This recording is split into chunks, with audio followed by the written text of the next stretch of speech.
안녕하세요. 사연에 빠지다의 DJ 민영입니다.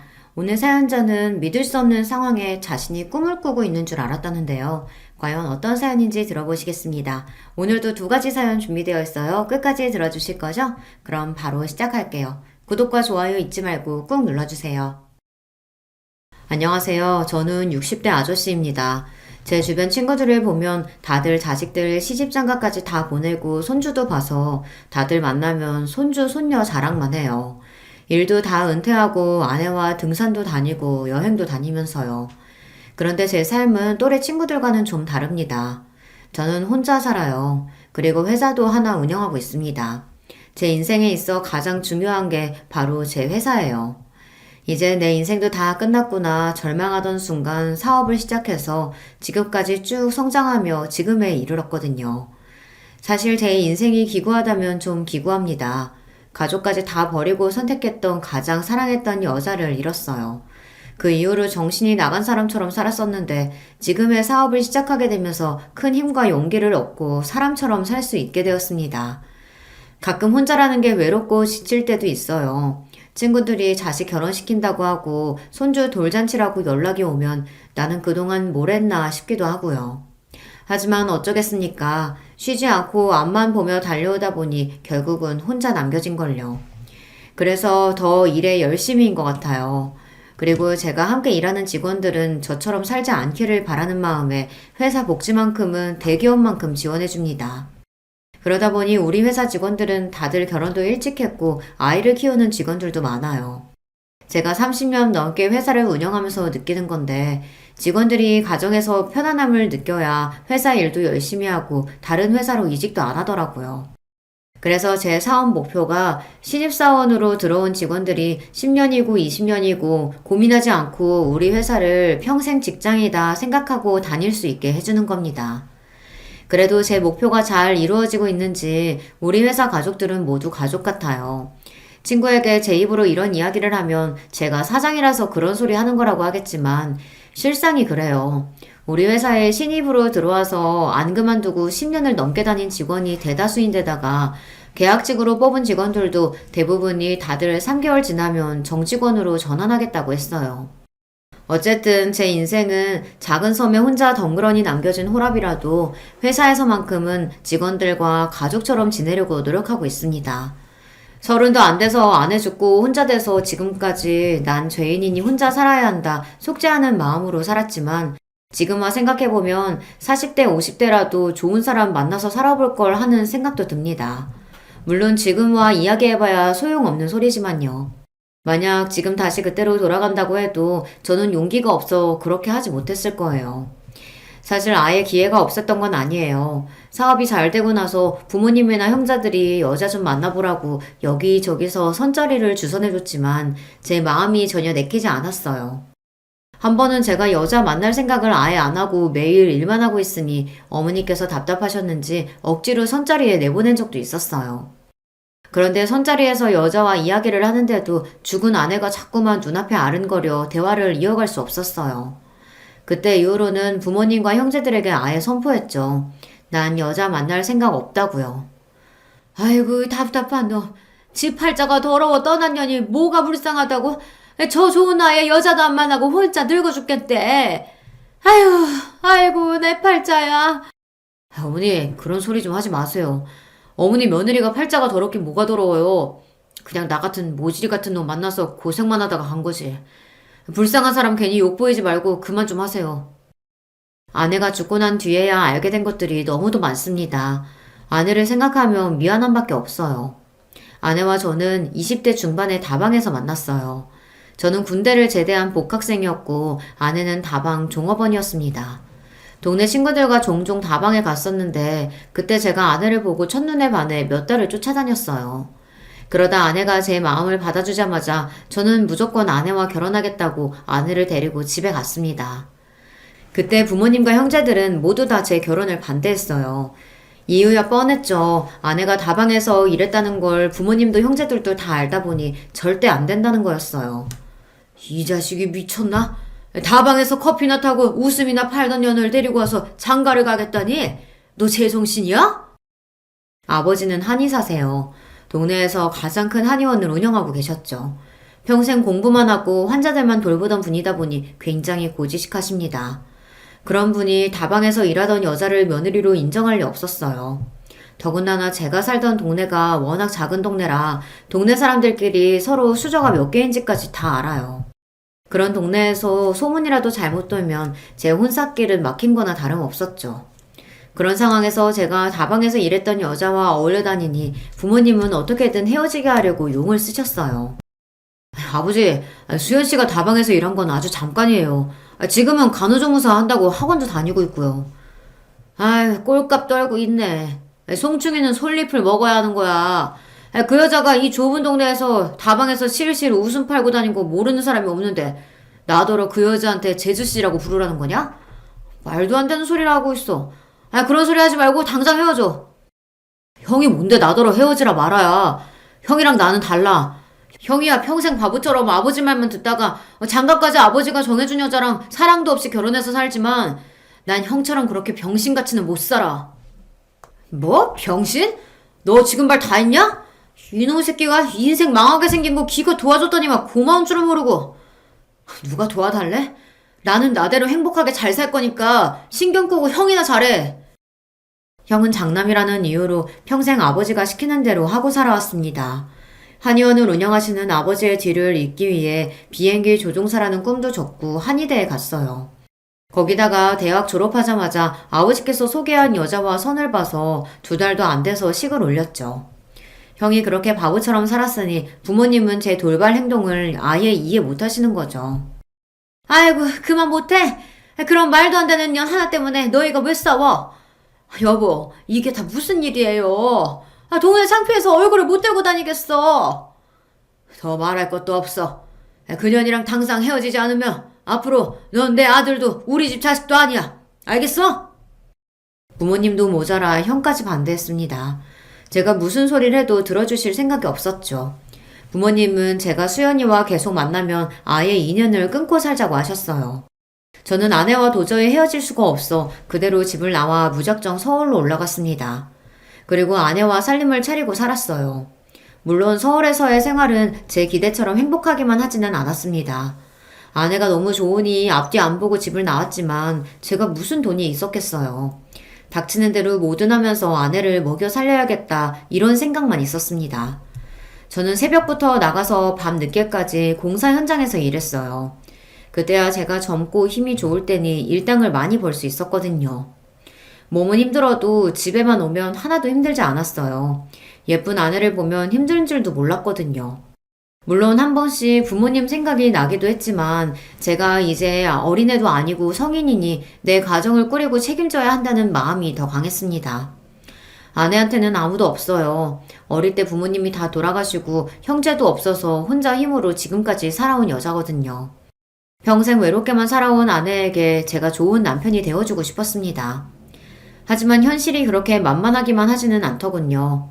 현실이라는 게 사랑만으로 살 수만은 없다 보니 아내와 가끔 이런저런 문제로 다툼이 있었습니다. 하루는 갑자기 소나기가 쏟아져서 일하다 말고 집에 왔어요. 그런데 집에 있어야 할 아내가 없더라고요. 저는 시장이라도 갔나 싶어 우산을 들고 아내를 찾아 집 밖으로 나왔는데 아내가 동네에서 고깃집 하는 남자와 함께 우산을 쓰고 걸어오고 있더라고요. 저는 그 모습을 보자마자 눈이 휙 돌아서 성큼성큼 걸어갔습니다. 그리고 아내 옆에 있던 남자의 어깨를 툭 쳤어요. 남의 아내 옆에 찰싹 붙어서 뭐 하는 거야? 저리 안 꺼져? 아내? 그게 갑자기 비가 쏟아져서 우산만 좀 씌워준 거예요. 제 말에 남자는 화들짝 놀라더니 잠깐 우산만 씌워준 거라며 당황해서 달려가더군요. 제 반응에 아내도 당황했는지 시장 보다가 비가 갑자기 쏟아져서 갈비집 앞에 서 있었는데 남자가 우산이 있다면서 잠깐 앞까지 씌워준 거래요. 미친놈. 우산이 있으면 그냥 빌려주고 나중에 갖다 달라고 하면 되지. 지가 씌워주긴 뭘 씌워줘. 아무튼 예쁜 건 알아가지고 개수작 부리기는. 아내가 젊고 예쁘다 보니 틈만 나면 껄떡대는 놈들이 많았습니다. 그럴 때일수록 아내를 믿고 저도 욱하면 안 되는 건데 당시에 돈도 잘 못 벌고 능력이 없다 보니 괜한 자격지심을 부렸어요. 그럴 때마다 제가 못난 모습을 보이면 착한 아내는 항상 제 편을 들어주며 걱정하지 말라고 했어요. 예쁘긴 뭐가 예뻐. 그냥 내가 짐을 많이 들고 있으니까 좋아지려고 그런 거지. 나도 이제 아줌마인데 누가 거들떠나 본다고 질투를 해. 아줌마는 무슨. 당신은 절대 아줌마처럼 안 보이니까 앞으로는 저런 양아치 같은 놈들 조심해. 알았지? 그때는 정말 아내에게 미쳐 있었습니다. 아내와 같이 사는 게 너무 좋아서 다른 건 신경 쓸 겨를도 없었어요. 그런데 문제는 그때 제가 너무 어렸다는 겁니다. 사회 경험이 좀 있었다면 그렇게 막무가내로 무식하게 살지는 않았을 텐데 지금 당장 눈앞에 보이는 일만 생각하느라 아내의 마음을 헤아리지 못했어요. 아내는 제가 집을 나와 제대로 된 직장도 없이 막노동하고 사는 걸 걱정했어요. 열심히 공부해서 그 좋은 대학도 나온 사람이 괜히 나 때문에 졸업도 못해서 이런 힘든 일이나 하고 있고 내가 너무 미안해. 지금이라도 괜찮으면 다시 대학 다니면서 졸업하는 거 어때? 돈은 내가 나가서 벌게. 아내를 만났을 당시 졸업까지 딱 반년을 남겨둔 상태였는데 부모님의 반대로 서울로 올라오느라 졸업을 못했습니다. 아마 출석을 하지 않아서 유급이 됐을 거예요. 저는 그런 것들이 전혀 아깝지도 후회되지도 않았는데 아내는 제가 학업을 마치지 못한 게 자신 때문이라고 생각하는지 자꾸만 저에게 미안하다고 했어요. 그러면서 툭하면 본인이 나가서 돈을 벌 테니 저더러 공부를 마저 하라고 했습니다. 당신이 나가서 무슨 돈을 번다고 그래? 왜? 내가 못 믿어서 그래? 내가 못나서 당신 또 다방이나 나가게 할 것 같아? 그런 말이 아니잖아. 내가 당신이 있는데 다방에 나가긴 왜 나가? 나도 지금 당장 어디 식당이라도 나가서 설거지라도 하면 우리 생활비는 벌 수 있으니까 당신이 고생 안 했으면 해서 그러는 거지. 제가 못난 놈입니다. 남들이 아내가 다방에서 일했다는 이야기를 하는 건 죽기보다 싫어하면서 저도 모르게 화가 나면 아내 앞에서 그런 소리를 해댔어요. 지금 생각하면 제가 그럴 때마다 아내가 얼마나 속상했을까 너무 미안해요. 지금까지 그 고생하면서 살았으면 됐지. 식당은 또 무슨 식당이야. 내가 나가서 막노동하는 게 걱정되면 지금이라도 당장 나가서 내가 번듯한 직장 구해올게. 그러니까 내 걱정은 하지 말고 우리 빨리 아이부터 갖자. 알았지? 야반도주하듯 아내와 서울로 도망왔으니 아내와는 제대로 혼인신고도 하지 못했어요. 그래서 어린 마음에 아이부터 빨리 가지면 아버지도 어쩔 수 없이 저와 아내 사이를 허락해 주실 거라고 확신했습니다. 그러던 중 제가 생각지도 못한 걸 발견하고 말았습니다. 주말 아침 아내가 교회에 갔길래 혼자 라면이라도 끓여 먹으려고 서랍장을 열었더니 거기에 무슨 약이 하나 있더라고요. 그 약은 다름 아닌 피임약이었습니다. 제가 얼마나 아이를 갖기 원하는지 아내도 알면서 저 몰래 피임약을 먹고 있었다는 건 너무나도 충격이었어요. 저는 그날 아내에게 처음으로 심하게 화를 냈습니다. 이게 뭐냐고. 내가 아이를 얼마나 원하는지 모르냐고 따졌죠. 그러자 아내가 하는 말이 자신은 지금 당장 아이를 낳을 생각이 없답니다. 지금 우리 형편에 애는 무슨 애야. 내가 임신이라도 하면 당신 아버지가 허락해 주실 거라고 기대해서 그러나 본데 내가 보기엔 내가 새로 태어나기 전까지 당신 부모님께 허락 못 받을 거야. 당신한테 우리 부모님이 심하게 구신 건 나도 알지만 애까지 가진 며느리한테 반대하시진 않을 거야. 내가 알아. 우리 아버지 말은 그렇게 해도 은근 마음 약하다니까. 마음이 약해? 마음이 약해서 나한테 2년 전연 하시면서 아들 인생 망치지 말라고 그렇게 소리를 지르셨어?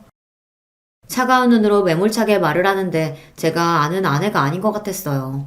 사실 그때 저도 충격받았습니다. 그 전까지 저희 아버지나 어머니 그리고 형에게 별의별 모욕적인 소리를 들어도 아내가 저에게 우리 집 식구들에 대한 나쁜 소리를 한 적이 없어요. 제가 미안하다고 사과를 해도 항상 괜찮다고 했습니다. 저와 사는 동안은 본인이 감수해야 할 일인 것 같다고요. 제가 바보였습니다. 좋아하는 남자의 부모에게 그런 모진 소리까지 들었는데 괜찮을 사람이 어디 있겠어요. 당연히 많이 힘들고 도망가고 싶었겠죠.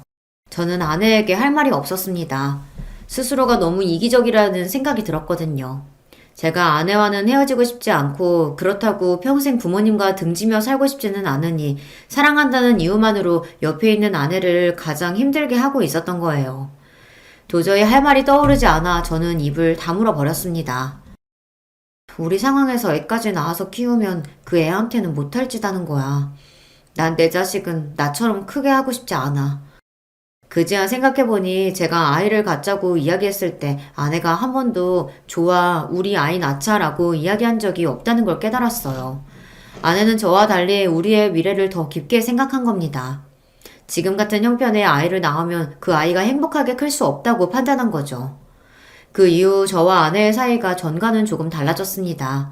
아내는 어딘가 묘하게 강하고 단단해진 느낌이 들었고, 저는 그런 아내가 언젠가 철없는 저에게 질려서 떠나버리면 어쩌나 겁이 났습니다. 그래서 부지런히 아내에게 든든한 남편이 될 수 있는 일을 찾았어요. 공사 현장을 다니면서 알게 된 현장 소장님이 있었는데 그분이 저를 좋게 보시고 아는 건설 사무소에 소개를 해줬습니다. 다행히 쉽게 취직이 돼서 저는 처음으로 양복을 입고 출근을 하게 됐습니다. 아내도 제가 새벽이 아니라 남들 출근할 때 출근하고 퇴근할 때 집에 들어오니 좋다고 하더라고요. 저도 아침마다 제 넥타이를 목에 걸어주는 아내의 모습을 보는 게 좋아 더 열심히 해야겠다 하는 생각이 들었습니다. 직장에 다니고 나니 신기하게도 집안이 안정적으로 변한다는 느낌이 들었어요. 공사 현장에 다닐 때는 일당은 많아도 일이 일정하지 않으니 항상 수입이 일정하지 않았는데 직장은 꼬박꼬박 같은 날 월급이 나오니 진짜 내가 우리 집 가장이구나 싶은 마음이 들더라고요. 아내도 이렇게만 살면 아이 낳고 살아도 좋을 거라고 처음으로 말했어요. 그런데 제 인생은 도대체 왜 이러는 걸까요? 이제 제가 바랬던 행복에 가까워지고 있구나라고 기대했던 순간 말도 안 되는 고난이 찾아왔습니다. 제가 너무 인생을 자만하고 살아왔나 봐요. 저는 아내를 만난 순간부터 지금까지 순탄하게 살아오지는 않았어도 제 곁에 아내가 있는 이상 저에게 불행은 없을 거라고 장담했어요. 앞으로 사는 동안 어떤 고난이 닥쳐도 아내가 옆에 있으면 어떤 일이든 헤쳐나갈 자신이 있었거든요. 그런데 저에게 없어서는 안 되는 존재이자 가장 소중했던 아내가 한순간에 사라지고 말았습니다. 그날만 생각하면 아직도 손이 덜덜 떨리고 눈물이 나요.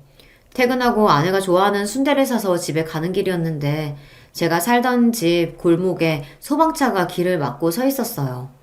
그리고 경찰관들이 제 집에 못 들어가게 막았습니다. 저는 너무 놀라서 아내가 안에 있다고 나는 꼭 들어가야 한다고 소리쳤어요. 그러자 경찰이 하는 말이 이미 구조는 끝난 상태라 혹시 아내 가족이 있었던 거면 근처 대학병원에 가보라고 하더라고요. 저는 정신이 없는 와중에 병원에 가려고 택시를 타려고 했습니다. 그런데 그때 생각지도 못했던 사람이 제 앞에 나타났어요. 바로 저희 형이었습니다. 형이 제가 이곳에 있는 걸 알 리가 없는데 어떻게 나타났을까 싶어 어리둥절한데도 아내가 걱정돼서 말이 나오지 않았어요. 그냥 계속 빨리 병원에 가야 한다고 중얼거릴 뿐이었죠. 그런데 그때 형이 하는 말이 기가 막혔습니다. 형 말이 아내가 죽었대요. 무슨 이런 일이 있니?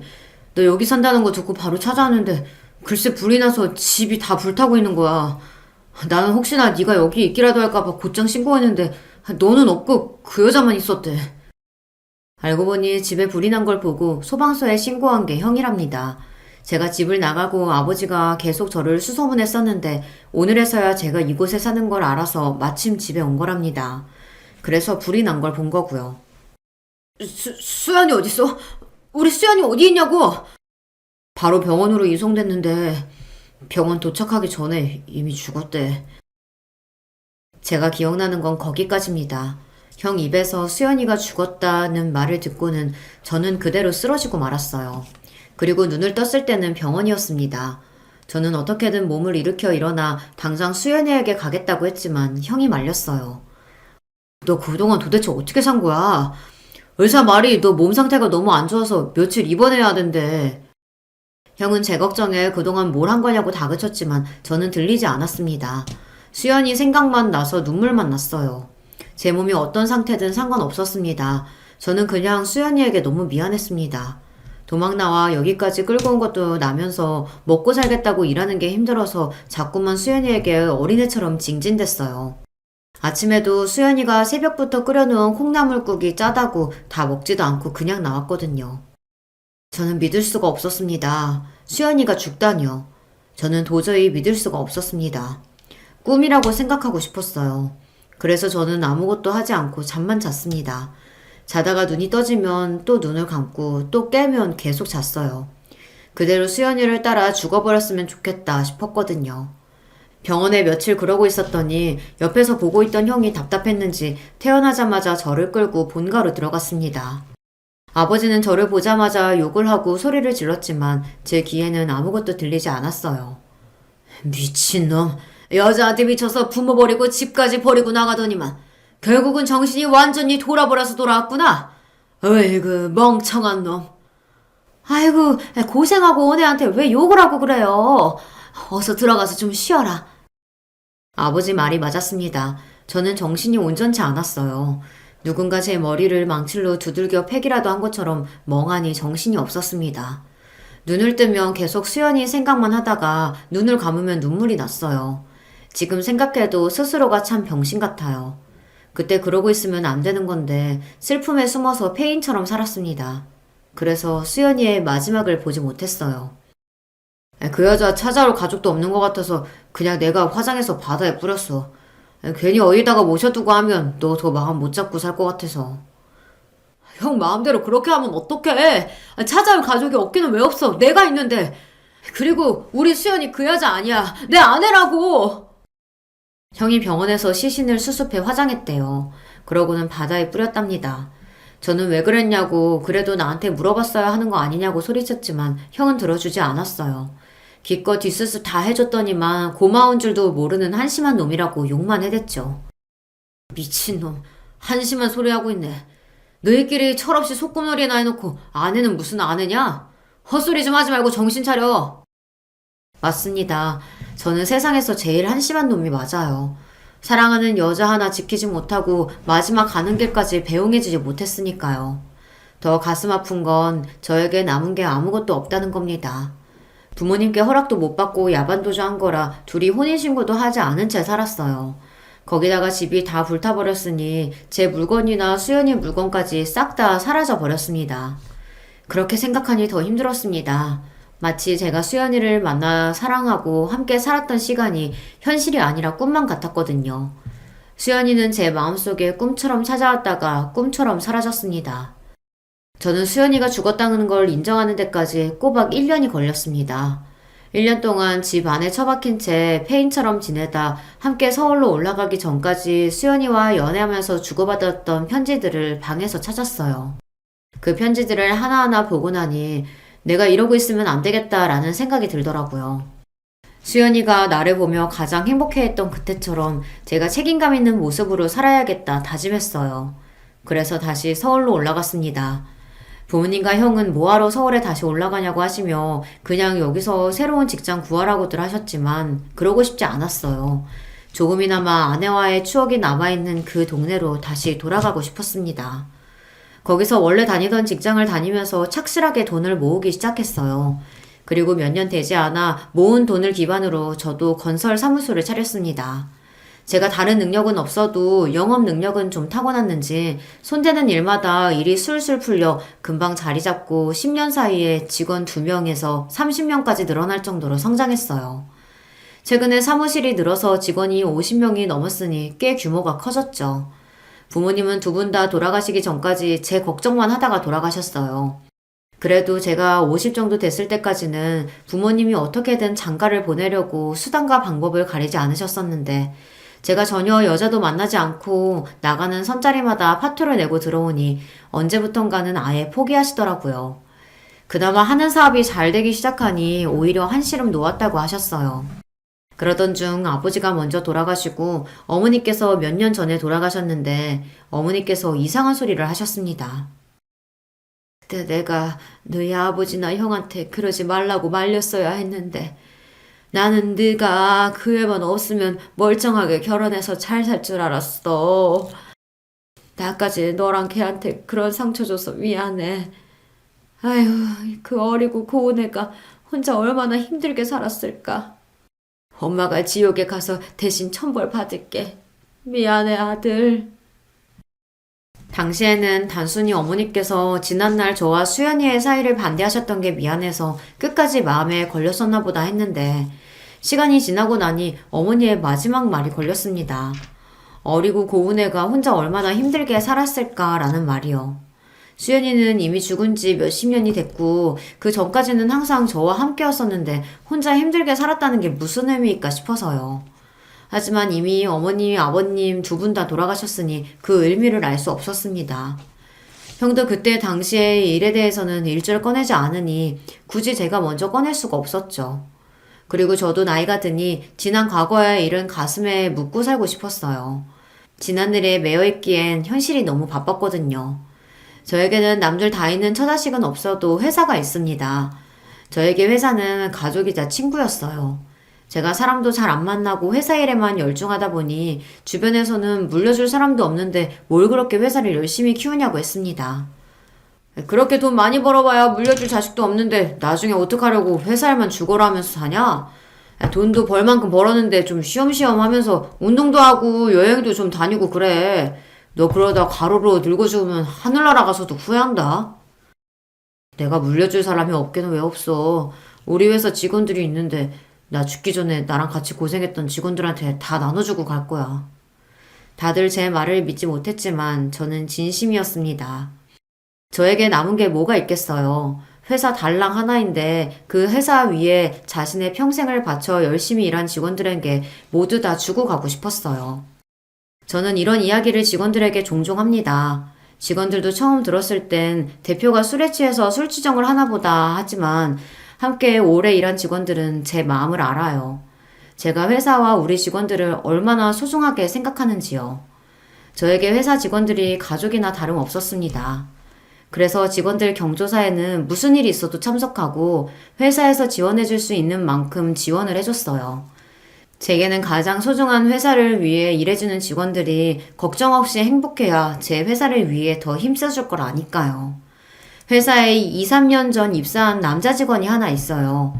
대학 졸업하고 다른 회사 다니다가 경력직으로 입사했는데 함께 일하는 직원들이 다들 칭찬하더라고요.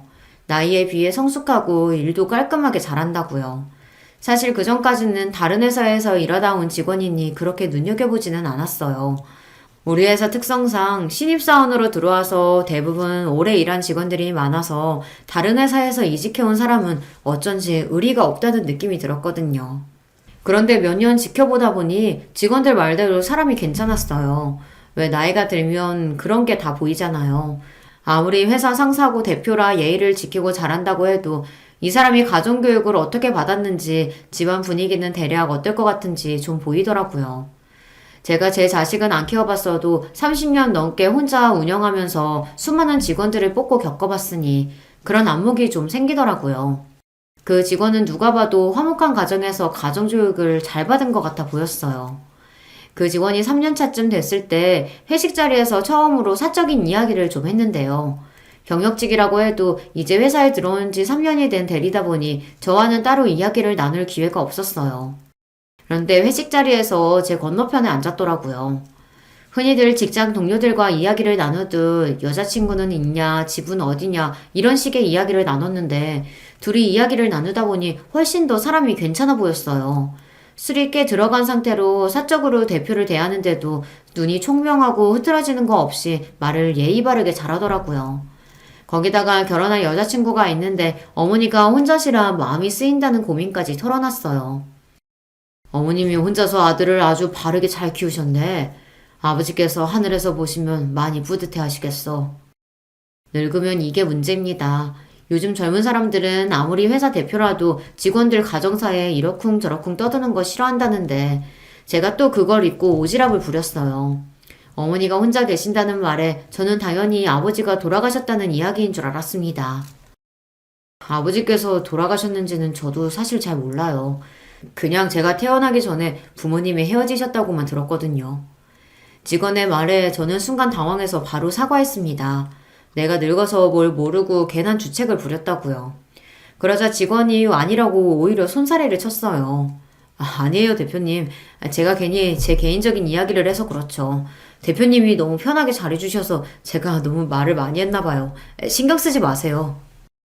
이런저런 이야기를 나누다 보니 참 요즘 사람 같지 않게 마음 씀씀이가 따뜻하고 속이 깊은 것 같더라고요. 그래서 나중에 회식이 끝나고 돌아갈 때 우리 회사에 오래 있어달라고 대표로서 아부 좀 했습니다. 그러자 알겠다고 꼭 그렇게 하겠다고 크게 대답하며 활짝 웃어 보이는데 그 모습이 마치 저의 젊은 날을 보는 것 같아 기분이 좋았습니다. 그 이후로도 그 직원을 보면 제 기분이 좋았어요. 언제나 활기차고 열심히 하는 모습을 보고 있으면 저도 힘이 생기면서 원동력이 되더라고요. 사람 마음이 다 똑같은 게 얼마 뒤 승진 심사가 있었는데 저를 도와주는 이사와 부장들 모두가 과장으로 그 친구를 모두 추천하더라고요. 입사한 지 오래되진 않았어도 모든 역량에서 다른 직원들보다 훌륭하다고요. 저는 행복했습니다. 사업이라는 게 제가 아무리 열심히 해도 주변 상황이 따라주지 않으면 안 되는 거잖아요. 저는 상황도 알아서 잘 따라주고 직원 복까지 있는 것 같아 항상 감사하는 마음으로 살았습니다. 그리고 종종 아내를 보내줬다는 바다에 가서 그런 이야기들을 늘어놓고는 했어요. 당신 덕분에 나만 호강하고 사네. 너무 보고 싶다. 제가 생각해도 주책인 게 아내를 떠나보낸 지가 30년이 훌쩍 넘었는데도 저는 아직도 아내를 잊지 못했어요. 물론 그때 사진을 보고 있으면 저도 기가 막혀요. 아내는 젊고 예뻤던 모습 그대로 제 마음에 남아있지만 저는 쭈구리 할아버지가 되었으니까요. 얼마 뒤 좋은 소식을 들었어요. 최근 과장으로 승진한 그 직원이 올해 연애한 여자친구와 결혼한다고 하더라고요. 저는 진심을 다해 축하했습니다. 그리고 필요한 게 있으면 언제든 이야기하라고 했어요. 얼마 뒤 직원의 결혼식 날이 밝았습니다. 그날은 아침부터 뭔가 기분이 좋았어요. 결혼식장에 택시를 타고 가는데 벚꽃도 예쁘고 날씨도 좋아서 저도 모르게 발걸음이 가볍더군요. 그럴 때 보면 저도 나이를 헛먹었어요. 이 나이에 벚꽃을 보고 설레는 걸 보면 말이죠. 평소 제가 아끼던 직원이기도 하고 저에게 주례를 부탁했으니 서둘러 결혼식장으로 향했습니다. 처음 하는 주례라 긴장돼서 택시를 탔어요. 준비한 주례사를 한 번이라도 더 읽어보려고요. 사실 제가 결혼은 했었어도 호적상은 미혼이고 자식도 없잖아요.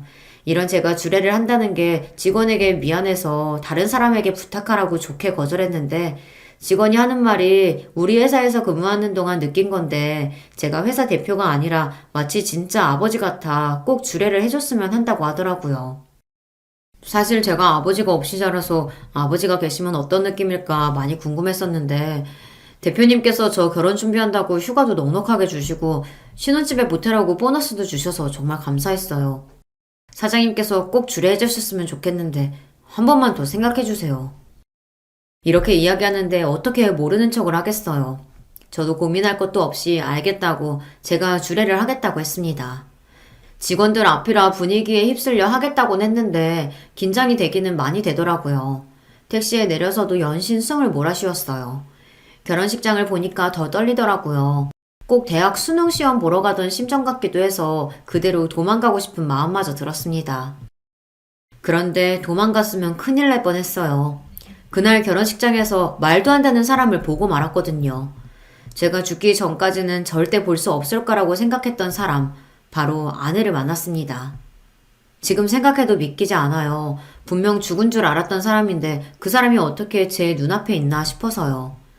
이게 도대체 무슨 말이냐고요. 결혼식장에 들어서서 오늘의 주인공인 회사 직원을 찾았어요. 직원은 멋진 턱시도를 입고 저를 보자마자 웃으며 다가오더군요. 그러더니 곧장 접수대에 서 있는 가족에게 저를 소개했어요. 어머니, 이쪽은 우리 회사 대표님이세요. 대표님, 이쪽은 저희 어머니십니다. 푸른 치마와 옥색 저고리를 입은 우아한 모습의 여자분이 고개를 돌리는데 저는 보자마자 놀라서 그 자리에 주저앉고 말았습니다. 순간 정신을 잃기라도 한 것처럼 정말 눈앞이 하얗게 변했어요. 그때 바닥에 넘어진 저를 보고 놀라 눈이 휘둥그레진 직원이 제 어깨를 잡으며 부축했습니다. 대표님, 괜찮으세요? 저는 순간 이곳이 어딘지 저를 부축하는 직원이 뭐라고 하는지 하나도 들리지 않았습니다. 오로지 제 눈앞에 한복을 입고 있는 제 아내만 눈에 보였어요. 아내는 30년 전 그때의 모습 그대로였습니다. 저는 주름만 잔뜩인 할아버지인데 아내는 여전히 아름답더라고요. 아내도 저를 알아봤는지 눈동자가 세차게 흔들렸습니다. 저는 정신을 번쩍 차리며 아내에게 바짝 다가갔습니다.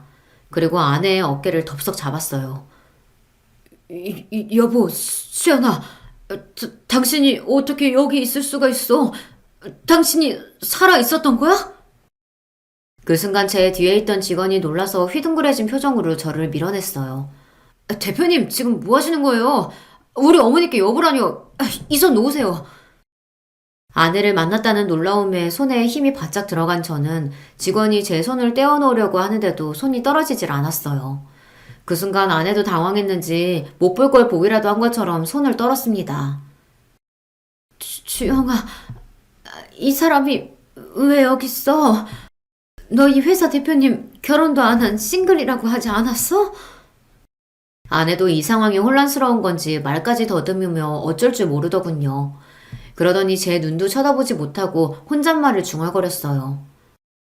당신 분명 다른 여자랑 결혼해서 외국에 있다고 했는데 어떻게 지금까지 혼자 살고 있었지? 엄마, 왜 그래? 지금 혼자 뭐라고 하는 거야? 엄마도 우리 대표님이랑 아는 사이인 거야? 그 순간 믿을 수 없는 일이 벌어졌습니다. 아내가 직원의 손을 잡았어요. 그러더니 하는 말이 충격적이었습니다. 주영아, 사실은 이 사람이 바로 네 아버지야. 엄마는 정말 몰랐어. 이 사람이 너희 회사 대표일 줄은 정말 몰랐다고.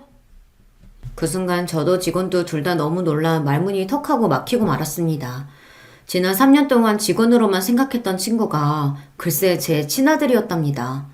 충격도 잠시 결혼식 시간이 다가오자 로비는 하객들로 붐볐습니다.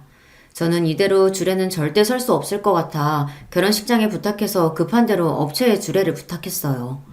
신랑이 제 아들일지도 모르는 상황에서 뻔뻔하게 줄에서게 설 수는 없으니까요. 어쨌든 결혼식은 마무리가 되었고 저는 제 직원이자 아들인 주영이가 메시지로 보내준 아내의 집으로 찾아갔습니다. 그리고 저와 아내, 주영이의 안사람이 된 며느리까지 넷이 모여서 오늘 일에 관해 이야기를 나눴어요. 저와 주영이는 둘 다 아내가 말을 해줄 때까지 기다렸습니다. 그러니까 그게 어떻게 된 일이냐면 나는 당신이 다른 여자와 결혼을 약속한 줄만 알았어. 그리고 분명 당신 아버지가 결혼한 여자랑 외국에 갔다고 했단 말이야. 저는 아내의 말이 도대체 무슨 말인지 몰랐습니다. 대충 들어도 저와 아내의 사이에 오해가 너무도 많은 것 같았어요. 그날 아내와 저는 밤새도록 이야기를 나눴습니다. 벌써 30년도 더 된 일이었지만 저나 아내나 둘 다 당시에 너무도 힘들었던 일이기에 기억이 또렷했어요. 이야기는 이랬습니다. 저와 아내가 헤어지게 된 게 다 아버지와 형의 계획이더군요. 제가 집을 나가고 얼마 후 아버지는 사람을 써서 제가 어디에 있는지 금방 알아냈대요. 그러고는 그때부터 형을 시켜 아내를 만나 저와 떼어놓으라고 했답니다. 내 동생 결혼할 여자 있어요. 그 여자는 집안도 판사 집안인데다가 외국에서 공부도 하고 와서 아주 똑똑한 여자라고요. 그런 여자를 두고 수근이가 당신 같은 여자랑 정말 결혼할 것 같아요? 형이 무슨 소리를 해도 처음엔 아내는 믿진 않았답니다. 형이 뭐라고 하든 지금 함께 사는 건 아내와 저니까요. 아내도 저와 헤어질 생각 없다고 당당하게 말했대요. 그래서 저에게도 말 안 하고 아무 일도 없다는 듯 지낸 거고요. 그런데 얼마 지나지 않아 형이 또 찾아왔답니다. 그러더니 아내에게 하지 말아야 할 모진 소리까지 한 거죠. 우리가 이런 짓까지는 안 하려고 했는데 당신이 하도 거머리처럼 내 동생한테서 안 떨어져서 내가 뒷조사를 좀 했거든? 당신 고등학교도 졸업 못하고 이 동네 저 동네 다방에서 몸 팔고 다니다가 유부남이랑 바람 피워서 그 유부남 마누라한테 고소도 당했다면서? 그건 유부남인지 모르고 만난 거였어요. 그 남자가 속여서 정말 몰랐다고요. 아내가 저를 만나기 전에 만났던 남자가 작정하고 유부남인 걸 속이는 바람에 아내는 그 남자의 아내에게 고소까지 당했었대요. 그 일을 형이 알아낸 거고요. 합의금도 못 내서 구치소까지 갔다 왔다던데 그런 더러운 몸으로 감히 내 동생을 넘봐? 지금 당장 내 동생이랑 안 헤어지면 이 사실 내 동생한테 다 말할 거니까 그런 줄 알아. 제발 그러지 마세요. 다 옛날 일이고 정말 모르고 그런 거예요. 벌써 다 받았다고요. 주제를 알아야지. 우리 집안에서 당신 같은 여자의 며느리를 인정이나 할 것 같아? 그나마 지금 헤어지면 아버지가 월세 보증금 정도는 준다고 하니까 돈이라도 줄 때 먹고 떨어져. 형은 하다하다 아내의 과거까지 들춰내며 아내의 치부를 알아냈나 봐요. 아내와 제가 다방에서 만나긴 했지만 그 전의 일은 제가 모르다 보니 아내는 절대 저에게 지난 과거를 들키고 싶지 않았다고 하더라고요. 그래서 형이 자신의 과거를 알았다고 했을 때 심장이 철렁 내려앉았답니다. 그 일을 제가 알게 되면 당연히 헤어지자고 할 것 같아서요. 제가 지금 당장 헤어지자고 해도 수근 씨가 나랑 절대 안 헤어지겠다고 할 거예요. 아내는 어떻게든 저와 헤어지고 싶지 않아 눈물을 뚝뚝 흘리며 특별한 명분이 없으면 제가 쉽게 헤어져 주지 않을 거라고 했지만 형은 그런 걱정은 하지 말라고 했답니다. 우리가 다 알아서 할 거니까 그쪽은 수근이 앞에서 더러운 과거 다 까발려주고 싶지 않으면 돈 줄 때 이거나 받고 그냥 빨리 짐이나 싸서 나가요. 괜히 버티지 말고. 아내는 결국 저와 헤어지는 길을 택한 거죠. 지금이야 그깟 과거 뭐라고 그런 일 때문에 나를 버렸나 싶지만 당시에 아내도 저도 둘 다 20대의 어린 나이였으니 깊게 생각은 못했을 거예요. 아내도 무서웠답니다. 자신의 과거를 내가 알게 되면 만약 내가 변해버리면 그게 더 힘들 것 같았대요. 집에 불이 난 건 아내도 나중에 알았답니다. 형이 다 알아서 하겠다고만 했지 어떻게 할지는 말하지 않았으니까요. 더군다나 형이 준 돈으로 집까지 구하고 얼마 뒤 아내는 임신이라는 걸 알았답니다. 그래서 다시 저와 살던 집으로 찾아갔는데 그때 이미 집이 다 불타고 사라져서 어떻게 해야 할지 몰라 제가 살던 고향집으로도 찾아갔었는데 그때 하필이면 우리 아버지를 만나 말도 못하고 쫓겨났답니다. 이런 여우 같은 년이 여기가 어디라고 왔어? 우리 수근이 너 같은 거 진작 다 했고 결혼해서 외국 나가서 잘 살고 있으니까 괜히 앞길 막지 말고 다시는 여기 찾아오지 마. 아버지의 말을 그대로 믿은 아내는 다시는 저를 찾아오지 않겠다 다짐하고 서울로 올라와 악착같이 살았답니다. 아내의 이야기는 회사 직원인 주영이에게 여러 번 들은 적이 있습니다. 어머니께서 혼자 자신을 키우느라 안 해본 일 없이 쉬지 않고 일하셨다고요. 아들로서 그런 어머니가 존경스럽다고 이야기하는 걸 회식 때마다 들은 적이 있습니다. 저는 이제야 평생 풀리지 않았던 퍼즐이 맞춰지는 것 같았어요. 퇴근하고 집에 돌아왔더니 갑자기 집에 불이 나 있었고 아내가 있다고 울부짖는 저에게 갑작스레 찾아온 형이 아내가 죽었다고 했으니까요. 저는 모두가 원망스러웠습니다. 저와 아내가 얼마나 서로를 사랑했는데 아버지와 형의 잔인한 계획으로 인해 저와 아내는 30년을 넘게 서로를 오해한 채 헤어져 지냈으니까요. 그러는 동안 제 아들은 아버지도 없이 30년을 살았어요. 저는 너무 억울해서 이대로 넘어갈 수는 없었습니다. 저는 곧장 형을 찾아가 난동을 피웠습니다. 형수와 조카들이 있었지만 눈에 뵈는 게 없었어요. 눈에 보이는 대로 다 부수고 망가뜨렸습니다. 그러자 형이 놀라서 저를 말렸어요. 그러면서 저에게 쌍욕을 하더라고요. 이 미친놈아! 너 몇 년 동안 형한테 연락도 안 하고 지내더니 다짜고짜 찾아와서 이게 무슨 짓이야? 아무 일도 없다는 듯 뻔뻔하게 구는 형의 얼굴을 보는데 저는 더 미쳐버리겠더군요. 그때 장식장 한편에 놓여있는 가족 사진이 눈에 들어왔습니다. 아버지와 어머니께서 살아생전에 형 가족과 함께 찍은 사진이었어요. 그 사진을 보는 순간 저는 눈이 돌아버리는 것 같았습니다. 저는 그대로 성큼성큼 다가가 액자를 바닥에 던져버렸어요. 쨍그랑 소리와 함께 액자가 깨져버렸습니다. 제 가정은 멋대로 파탄내놓고 본인들은 행복하게 웃고 있는 꼴이 우스웠거든요. 형 좋아하네. 너 같은 새끼가 무슨 형이야? 동생 인생 망쳐놓고 너는 새끼들이랑 좋았니? 나랑 내 새끼는 30년 동안 생이별 시켜놓고 너는 좋았냐고! 저는 소리를 지르는 건지 울분을 토해내는 건지 모를 정도로 눈물이 펑펑 쏟아졌습니다. 텔레비전을 부수고 액자를 부순들 무슨 소용이 있겠어요.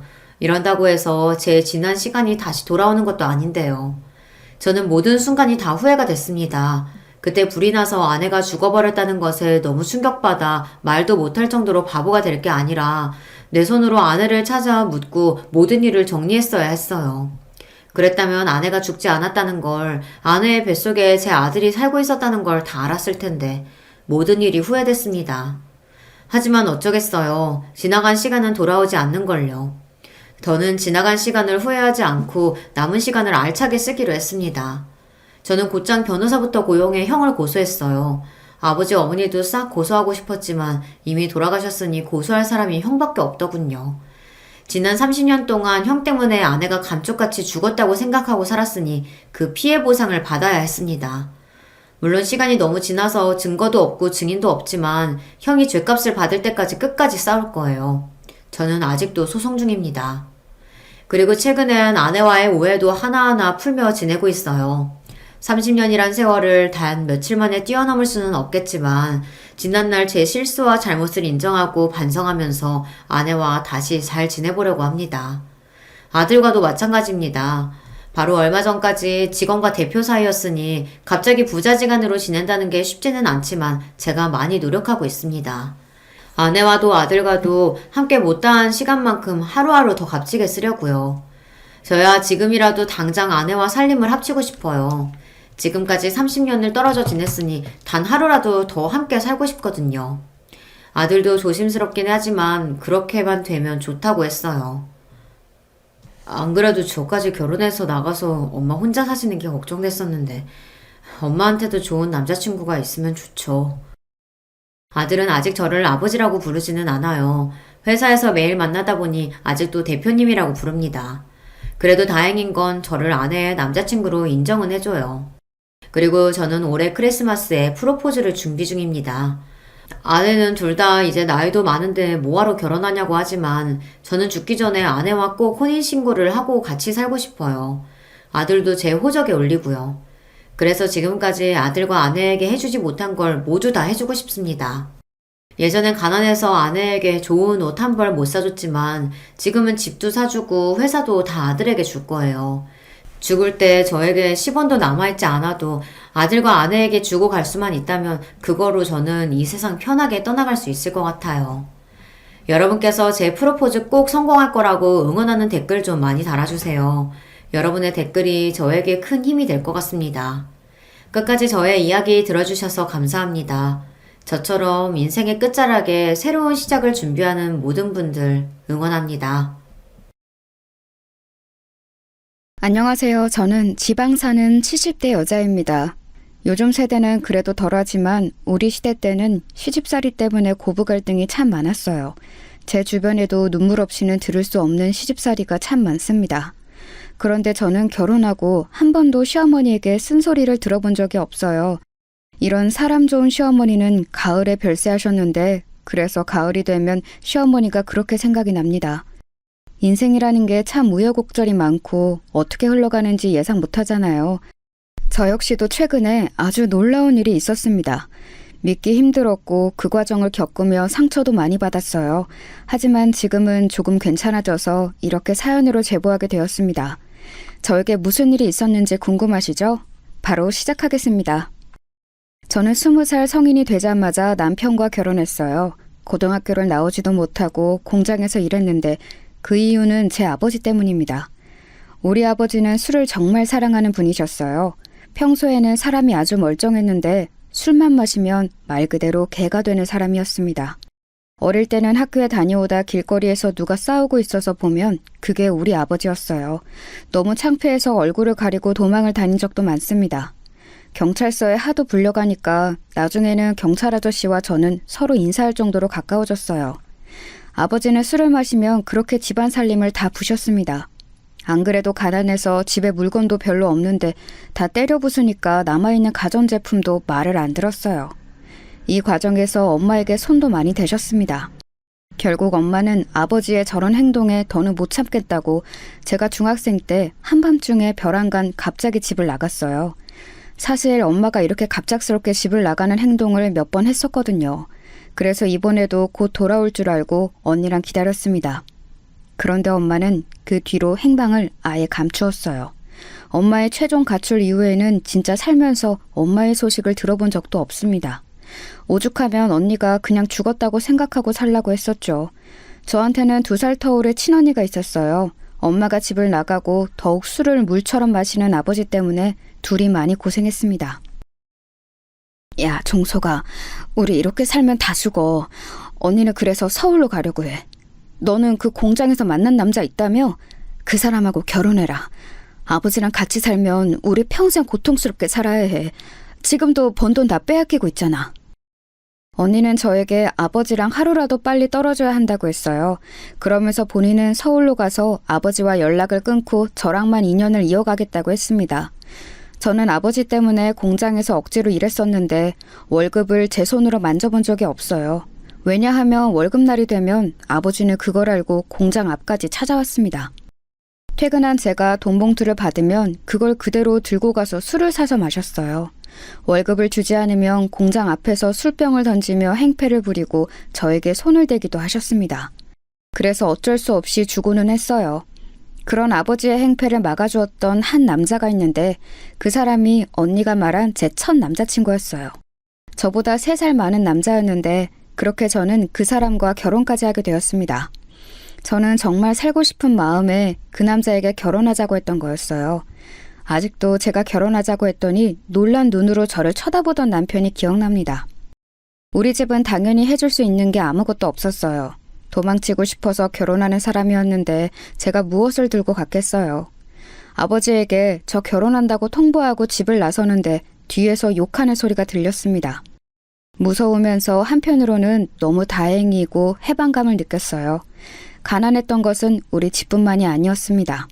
남편의 집도 넉넉한 사정은 전혀 아니었어요. 사실 우리 세대는 모두가 가난한 세대였거든요. 그렇게 얼떨결에 남편의 집에서 결혼 생활이 시작되었습니다. 저는 엄마가 없었고 남편은 아버지가 안 계셨어요. 너무 안타깝게 결혼하기 바로 전에 병으로 돌아가셨다고 하더라고요. 장남인 남편 밑으로 시동생이 무려 5명이 있었습니다.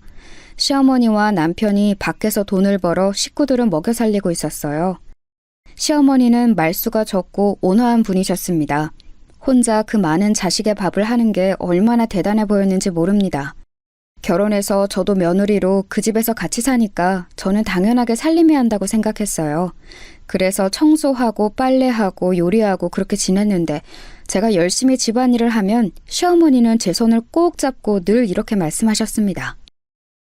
아가, 네 고운 손이 망가질까봐 무섭다. 우리 아들하고 결혼해줘서 고마워. 우리 평생 행복하게 살자. 내가 아가 네 엄마라고 생각하고 살아. 알겠지?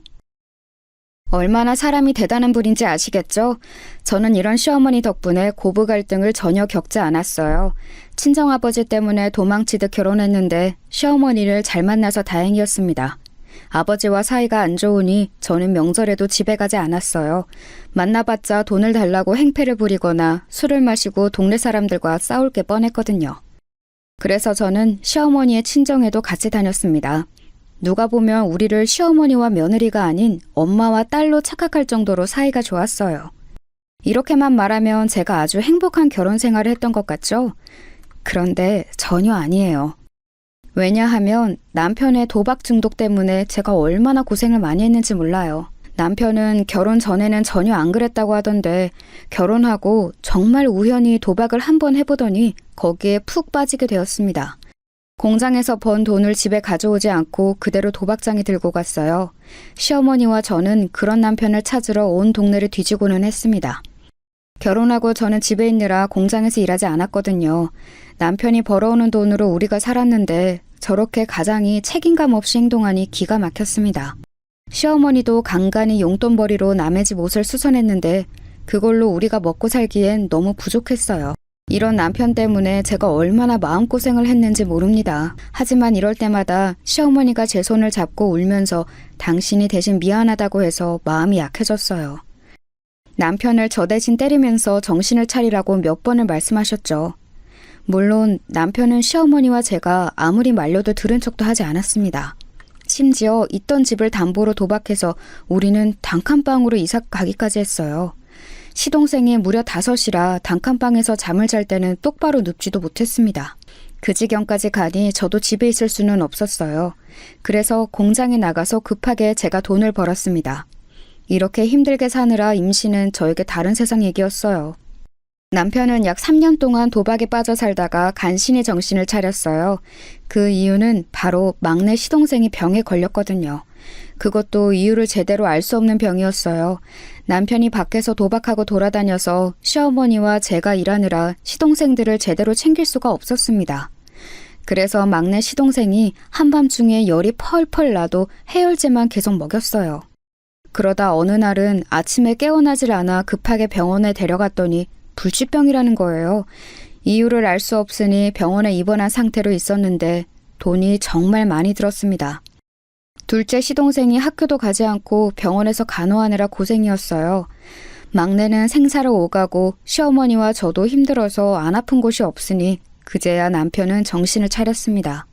그래서 곧바로 집 앞에 있는 인쇄회사에 들어갔어요. 가서 제일 말단 직원으로 일을 시작했습니다. 시어머니와 저는 남편이 그렇게 일반 사람처럼 직장에 다닌다는 것만으로도 좋았어요. 돈을 버는 사람이 늘어나니까 확실히 조금이라도 사람 사는 것처럼 살 수 있게 되었습니다. 남편이 회사에 들어가고 저는 첫째를 임신하게 되었어요. 제가 임신하자 시어머니는 또 제 손을 꼭 잡고 아주 좋아하셨습니다. 저도 아이를 가지니까 책임감도 생기고 좋았어요. 무엇보다 남편이 제 임신 소식을 듣자 회사를 더 열심히 다니기 시작했습니다. 사장님께서 저에게 대놓고 남편이 다른 사람이 된 것 같다고 하실 정도로요.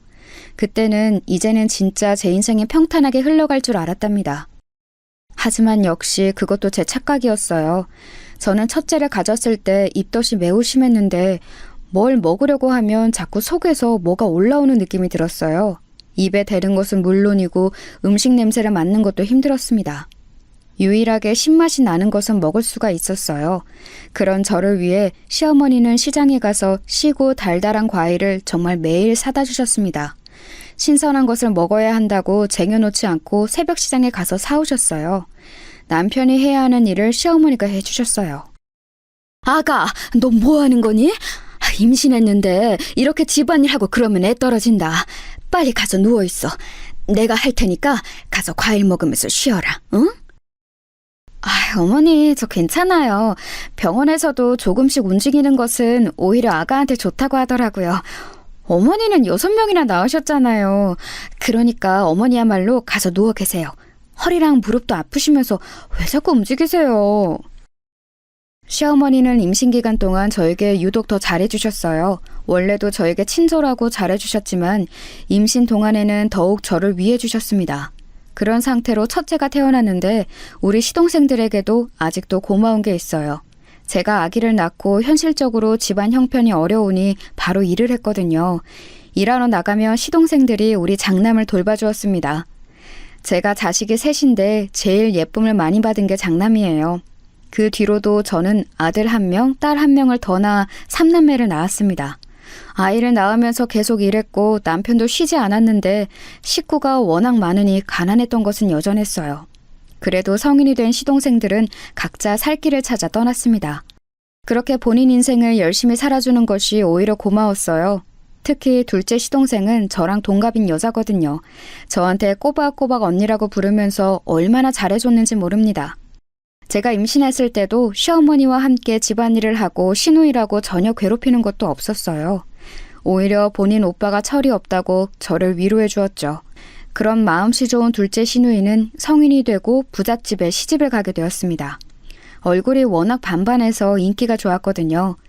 시집을 가면서 우리는 해준 것도 없는데 친정이라고 돈도 가져다 주었어요. 그 돈으로 이사도 갈 수 있었습니다. 이렇게 시동생들도 멀쩡하고 시어머니는 너무 좋으셨는데 남편은 또 뭐가 그리 불만인지 사고를 거하게 쳤습니다. 잘 다니던 인쇄회사를 갑자기 가족들의 상의도 없이 그만두었거든요. 퇴사라는 말을 저에게 한 번도 하지 않고 말 그대로 갑자기 하루아침에 그만두었습니다. 여러분, 혹시 사업병이라는 단어 들어보셨나요? 남편은 본인이 인쇄회사에서 일해보니 자기도 회사를 운영할 수 있겠다고 말하더라고요. 그러면서 자기를 믿어달라고 했습니다. 시어머니와 저는 격렬하게 반대했어요. 왜냐하면 그때 첫째 나이가 겨우 9살이고 막내의 나이는 3살이었어요. 아이들이 너무 어린데 위험한 선택을 하는 것이 저는 도저히 이해할 수 없었습니다. 시어머니도 남편을 얼마나 말렸는지 모릅니다. 저랑 시어머니는 필사적으로 남편을 말렸어요. 하지만 남편은 우리가 말린다고 들을 사람이 아니었어요. 남편은 그렇게 막무가내로 회사를 그만두고 사업을 시작했습니다. 심지어 그렇게 사업을 시작하며 둘째 시누이의 남편에게 돈까지 빌렸어요. 이렇게 시작한 사업이 잘 되었으면 저도 고생을 덜 했을 거예요. 그런데 안타깝게도 사업은 잘 풀리지 않았습니다. 오히려 빚만 날이 갈수록 늘어났어요. 이 과정에서 둘째 시누이는 친정과 연을 끊게 되었습니다. 남편이 자꾸 시누이의 남편에게 돈을 빌려서 부부 사이가 나빠졌다고 원망했어요. 시누이는 이렇게 살면 본인까지 오빠 때문에 죽을 것 같다고 연을 끊었습니다. 빚을 얼마나 낸 건지 집에 빚쟁이들이 쉬지 않고 찾아왔어요. 돈 내놔! 내 피 같은 돈을 가져갔으면 갚아야 할 것 아니야! 한 달만 주면 2배로 갚는다며? 그래놓고 지금 3달이 지났어. 돈 안 내나? 어? 그럼 몸이라도 팔아서 돈을 구하란 말이야. 네 몸을 팔기 싫으면 아이라도 내놔. 내가 확 팔아버리게. 안 돼요. 저기 안 돼요. 차라리 남편을 데려가세요. 우리 아이들은 죄가 없어요. 애들은 아무것도 몰라요. 제발요. 빚쟁이들은 집에 매일 찾아와서 우리를 괴롭혔어요.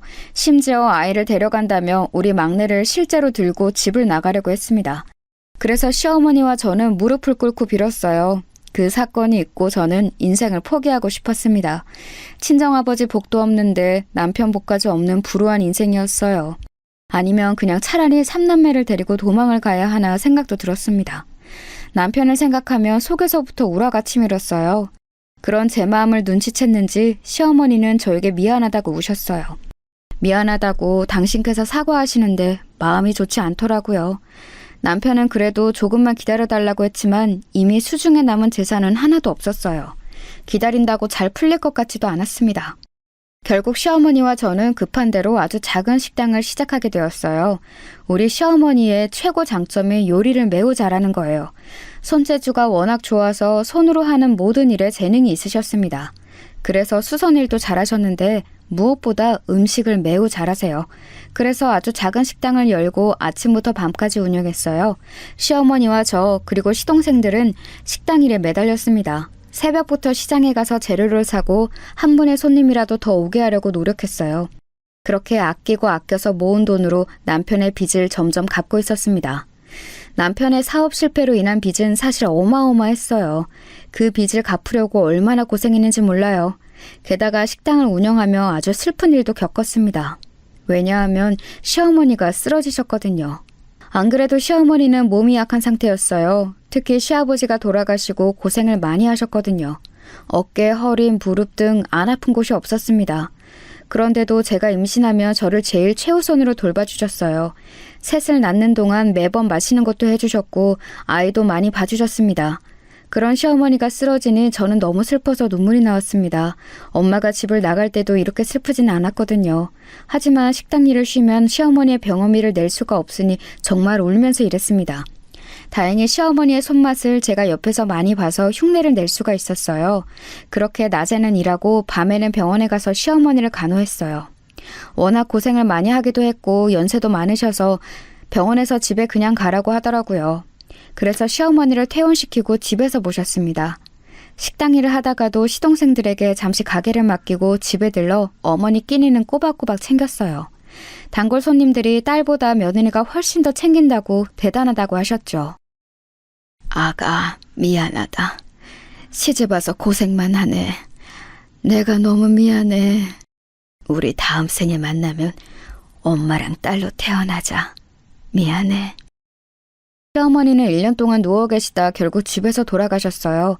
돌아가시기 직전에 상태가 매우 안 좋았는데 자식들보다 저를 더 많이 찾으셨습니다.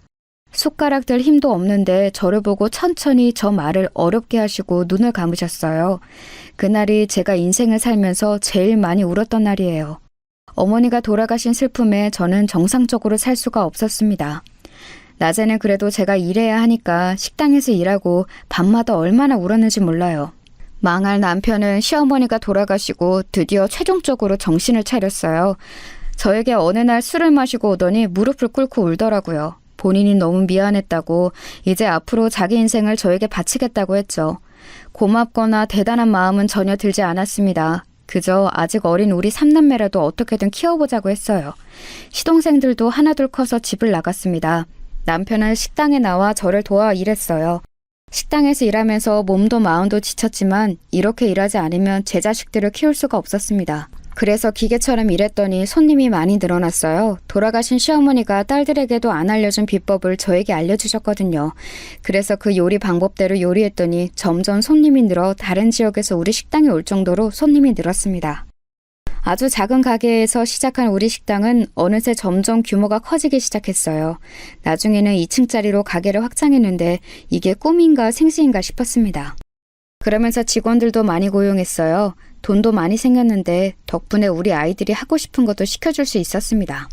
아이들이 어릴 때는 남편 때문에 너무 힘들게 살았지만 첫째가 고등학교에 입학하면서는 부족함 없이 넉넉하게 키워주었어요.